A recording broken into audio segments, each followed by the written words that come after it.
My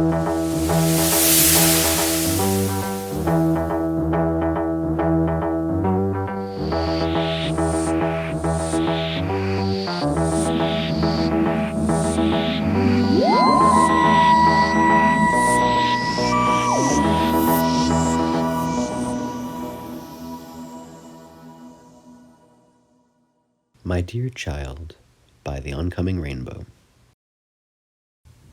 Most reputable time travelers will say from experience that it's one thing to be hurtling through the space-time vortex, and another to be hurtling and exploding all at once.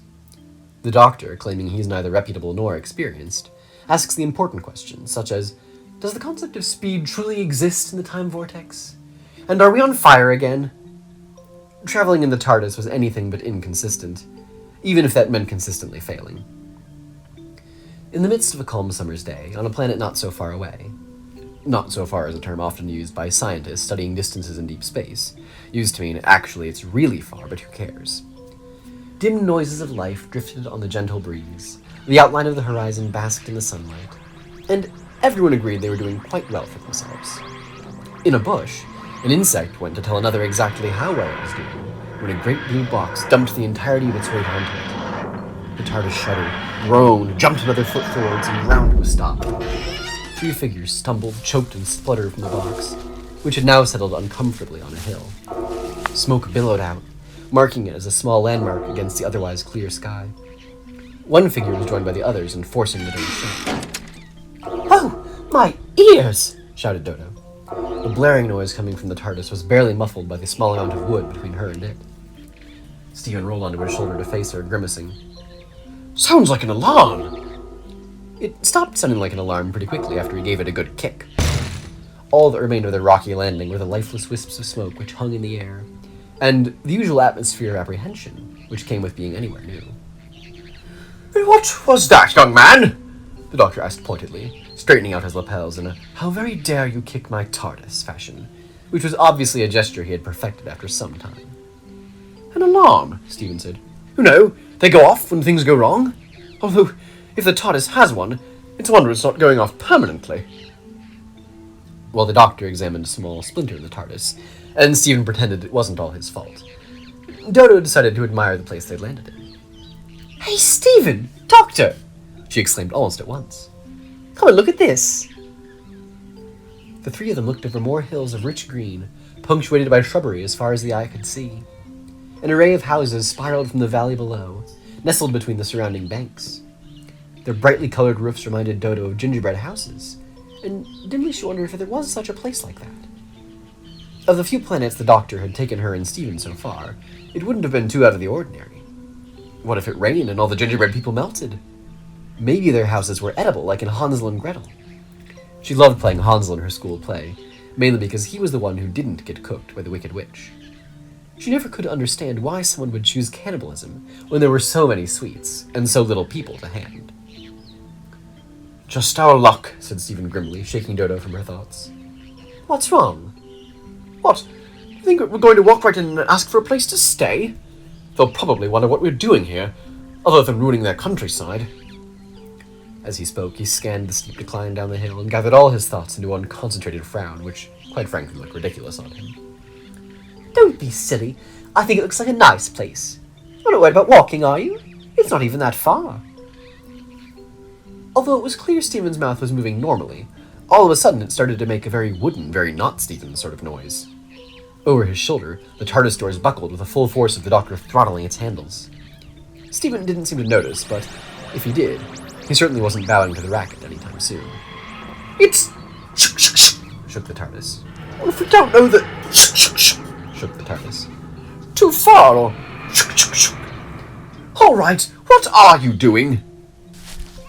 The Doctor took a step back, composing his defeat into a sigh. "I'm afraid we haven't much choice," he said.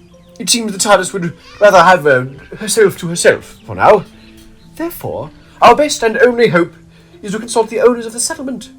They may be able to help us, "We could ask to stay there for the night," suggested Dodo. "Yes, quite the idea, my dear girl." After that dry conclusion, Stephen spluttered and muttered opinions to himself, until eventually, and reluctantly, he agreed to follow Dodo and the doctor down the bank. The settlement began to define itself as the three drew nearer. As they got closer, the houses rearranged themselves to look as though someone had stacked them across the hills, like a set of children's bricks. Shapes flitted between the houses, humanoid-looking things, which Stephen thought might actually be human. Then again, the doctor could have passed just as easily by that judgment. I mean, I'm not complaining, he explained, confident with the notion he could persuade either Dodo or the doctor to be a little careful. There's shelter if we need it, but we don't know these people, do we? Even if it was Earth, what time period was it? Certainly not his own, and if it were Dodo's, she would have kept on about the fact all the way down. So, the only reason they had not to assume it was a lure or a trap of some kind was the doctor's bare instincts. Great. Great. Soon the grass began to form a path beneath their feet. Stephen kept Dodo by his side as sounds of chatter reached them from afar. The town of clay-painted houses and polished stone obscured the view of the surrounding hills almost completely, as if they were entering another world entirely. Meanwhile, canopies of dyed fabric matching the colors of the houses they were hung from billowed and shimmered in the light. Only when they passed the first houses properly did Stephen notice the size of the place. For a moment, he thought they were speeding up. In fact, the passing houses only became denser and more frequent by the minute. The people themselves, much to his relief, took almost no notice of them.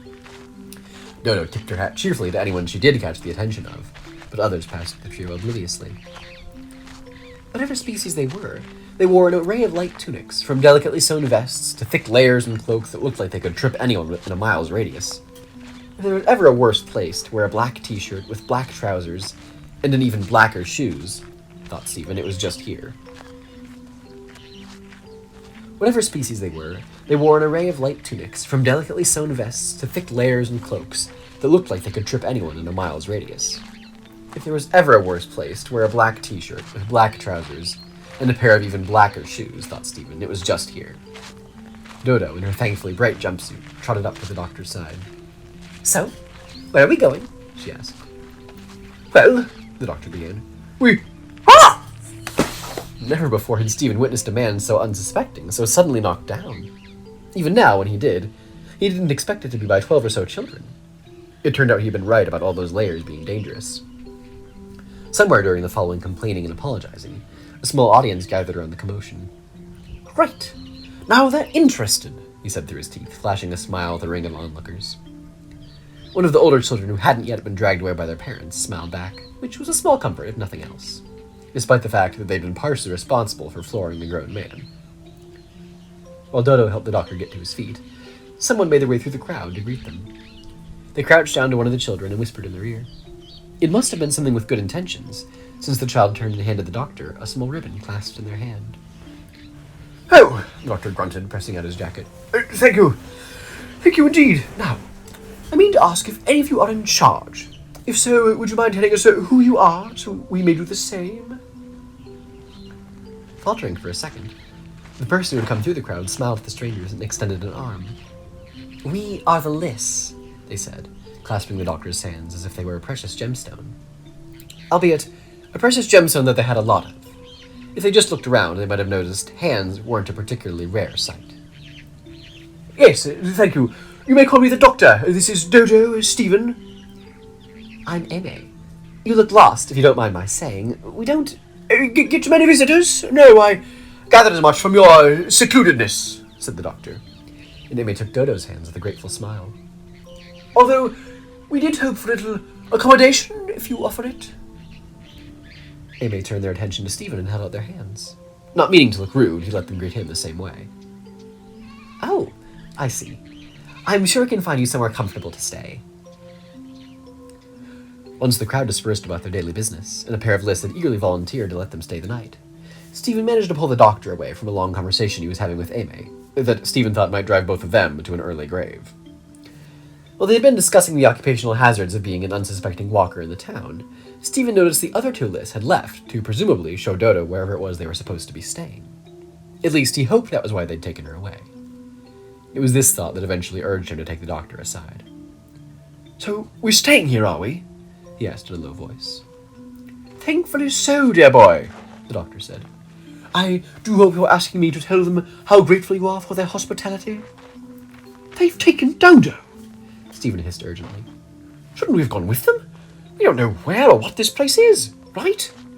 Amy didn't even ask how we got here. Maybe she's got some trick up her sleeve, even if she had sleeves, but she doesn't. The doctor fingered his lips for a moment, then shook his head. They, he said eventually, hanging on to the word until he knew he was testing Stephen's patience, have been quite kind to us, dear boy. The lists, as a species, I gather, don't appear to recognize the concept of gender, or, the doctor mumbled considerately, or anything quite like it. There was a quick pause. Before Stephen could think of what to say, the doctor answered, By no means has it made them less civilized than humans. As Ene was just telling me, the lists are fully aware of either sex, but it has no influence over their identity. A fascinating evolution, don't you think? A pair of lists passed them by, followed by children waving more colored ribbons around their heads. The doctor opened his hand to hold up his ribbon, a royal purple silk that managed to shine blue and gold in the light. Questions rioted in Stephen's mind, but only the biological implications of this information that he wouldn't dare ask, especially not to the doctor. The last time he made that sort of mistake, Vicky asked him about the mating dance of the Halodron Diasms, the event of which they watched from a floating space balcony orbiting Cal 15. Before he could explain it to her by a startling chance, the doctor chose that very moment to inform them that the balcony would suddenly disintegrate into the void of space, if they didn't get back to the TARDIS right away. With this in mind, Stephen would spend the next half an hour trying to word the same questions to the doctor in an increasingly less obvious ways, but not before letting Dodo slip his mind entirely. 2 volunteers, Pick and Ori, thought Dodo. She'd have to remember who was who. Pick had brightly colored bands tied all down their hair, which looked like a nightmare to untie at night, and Ori, Dodo noticed, wore a set of bracelets around their wrist, which matched the ones Pick wore on a necklace. It was quite sweet, actually, and went some way to explaining why they lived in the same house. Inside, Dodo peered through a window in the upstairs room, the window being little more than a molded square in the wall, just big enough to see out of. Pick kindly arranged a set of blankets and pillows on the bed, which otherwise Dodo would have assumed was a carved stone in the corner of the room. Do you have trees? She asked, out of curiosity and realization all at once. There hadn't been anything on the surrounding hills apart from the shrubbery, and nothing here was made out of wood. Trees? Pick chuckled, sweeping their hair behind them. Not here. That's a shame. They're like those bushes out there, but much bigger. I used to climb lots of them when I was little. You should try it if you find one. Pick moved to furnish the second bed, which looked much smaller than anything Stephen would fit on. I'm sure I will, they said. You must have come a long way. If your friends hurry up, Ori's making us something to eat. Dodo pulled away from the window. Great! What's she making? Pick moved again to adjust a smaller canopy attached to the already low ceiling of the room, and fiddled uselessly with the edge of the fabric. What do you mean? They asked softly.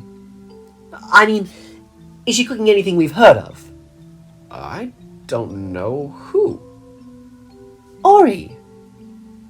Pick took a seat on the bed and shuffled between the newly laid blankets.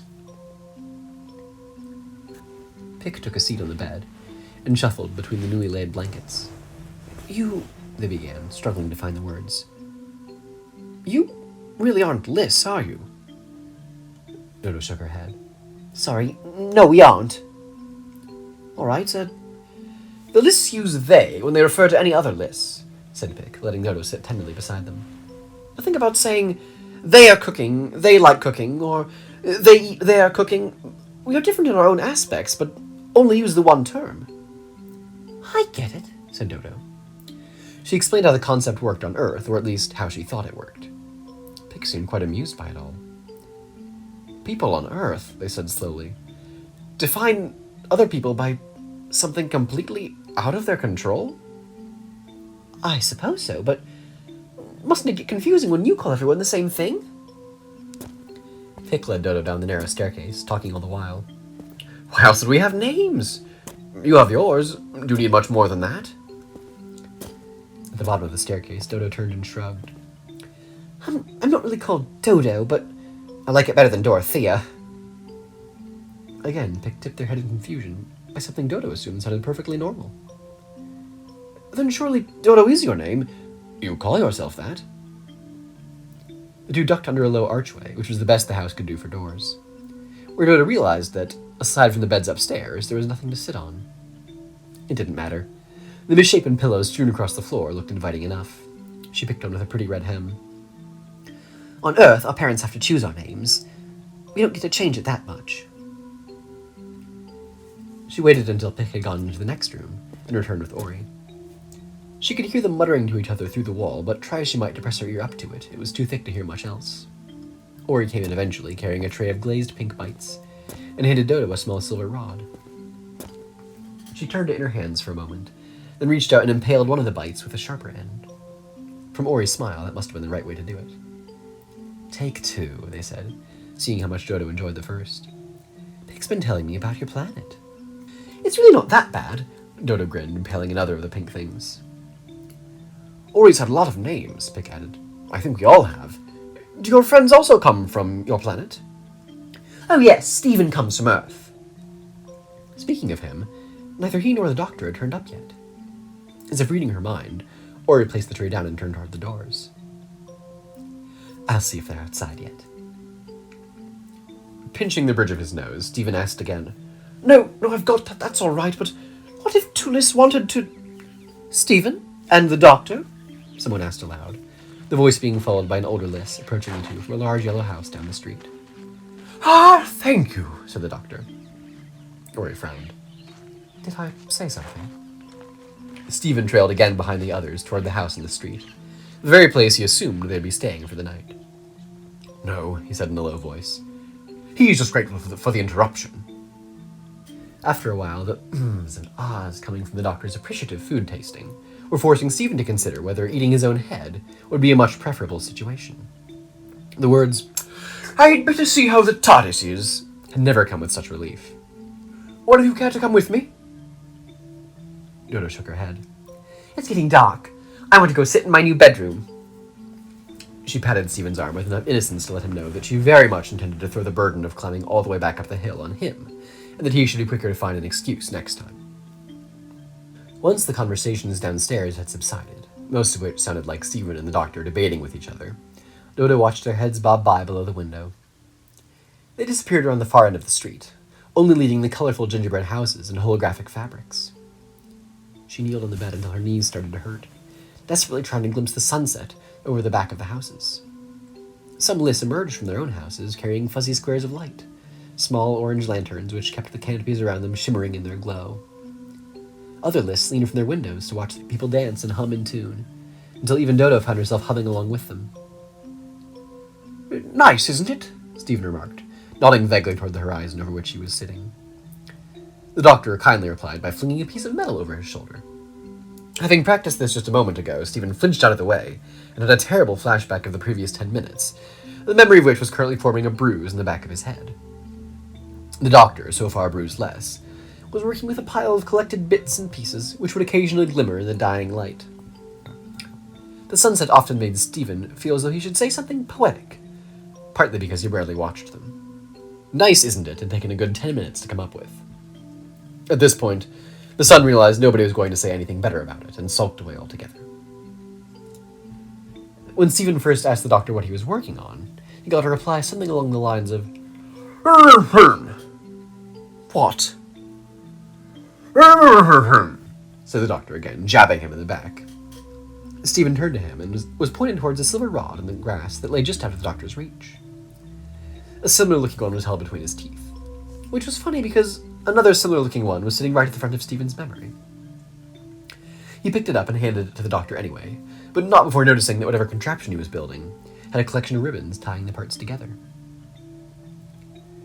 Beyond the two men in the box on the hill, strings of light snaked through the settlement below.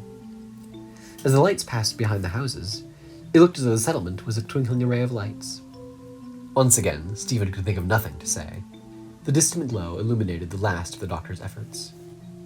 To the untrained eye, all he'd done was rearrange a pile of junk into a pile of junk with slightly better job opportunities.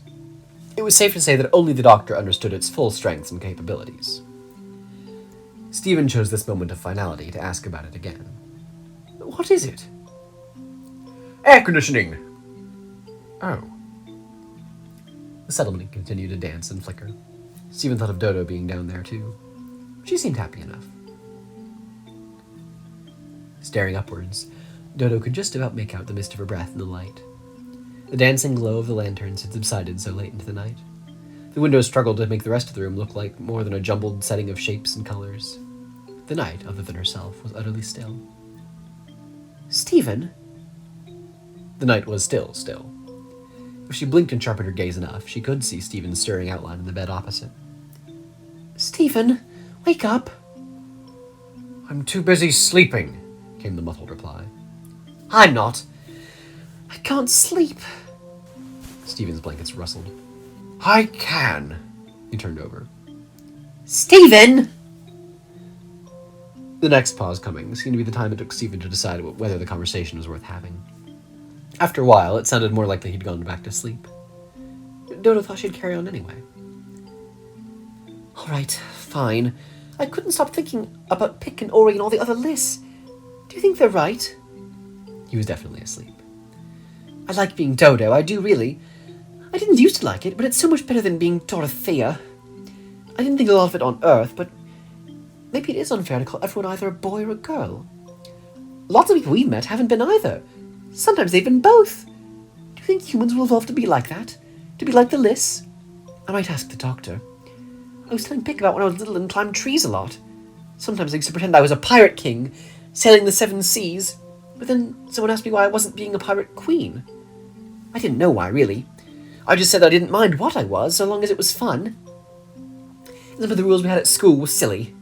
My legs got all chilly because we had to wear skirts in the summer, mostly when it was still cold. You wouldn't have had to do that if you were there, I bet. I bet if the lists have schools like on Earth, everyone gets to wear what they want. All it was, I thought, I would much rather be list than human. Oh, Stephen, am I being silly?" She sighed defeatedly. It wasn't important enough to keep herself awake, let alone Stephen. "It's not silly at all." Dread filled Dodo's chest. "I thought you were asleep. I didn't really mean it." "I think you did," said Stephen gently. "Well, I don't think I did. I'm tired too." He rolled over to face her. "Dodo, listen to me," he continued, his voice holding in a fierce calmness.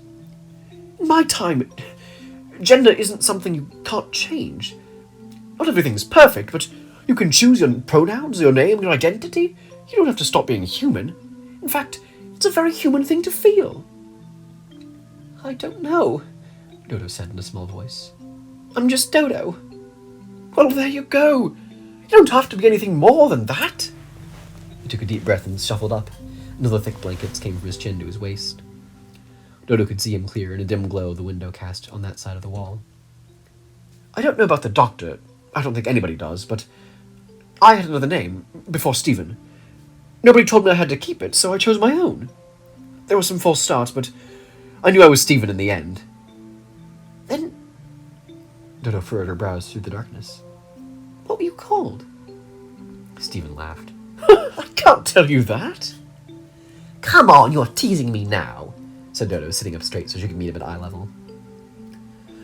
All right. Fine. His expression hardened. "But you don't tell anyone else. Understand?" "Promise I won't. Not even the doctor, if you like." Stephen went quiet. "Don't worry about that. The doctor already knows." He looked down into his lap. "Anyway, it was Lee. "Lee?" Lee. Not quite Lee. Lillian." "What?" Dodo laughed. Stephen sat up taller than her just to answer back. "Hey now, it wasn't my choice. Lillian Taylor. Never had a ring to it." Dodo shook her head. She couldn't believe Stephen would get a name like that, even in the future. It was obvious why he didn't like it. "It doesn't even sound like a boy's name." Stephen blinked. "No, it really doesn't. Anyway, I thought you agreed with the list. Being a boy or a girl shouldn't matter to everyone." "All right," said Dodo, crossing her arms confidently. "If you really say I can, if you really think I can, I'm not going to be a girl anymore. I'm going to be Dodo, and I'm going to use the same pronouns as the lists. And yes, I did know what pronouns were before you mentioned it." Stephen outstretched an arm and put a reassuring hand onto Dodo's blankets. As much as it seemed like a nice gesture in his head, he started slipping off the side of his own bed. "Are you sure?" Yes! You know, you don't have to tell the doctor, he said, straining to grab the end of Dodo's bed to try and help himself up. If you don't want to yet, but... Oh! With a yell, he rolled onto the floor, landing with his own covers on top of him. If the house had any doors, the bang which came next would have been the sound of the doctor slamming one open.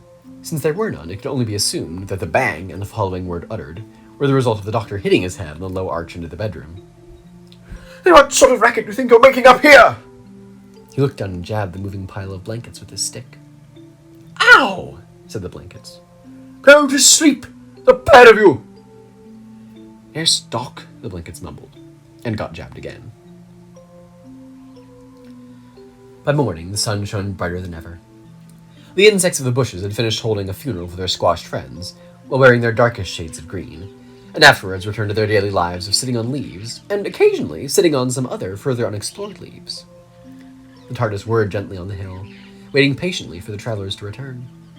If it had been her choice, she would have landed in one of those nice vehicle stations in the outer arms of the Circinus galaxy. She'd been there once and only once, landing in a slick white maintenance area. If it hadn't been for the doctor making such a fuss about her being re-oiled, she might have been kinder than to take him and his human friends to the mouth of the next volcano they came to. After over 100 years of creaking doors, it wasn't as if this was an overreaction. Soon she sensed something coming up the hill. Lots of somethings indeed. One of them was the doctor. The others were either strangers or his humans again.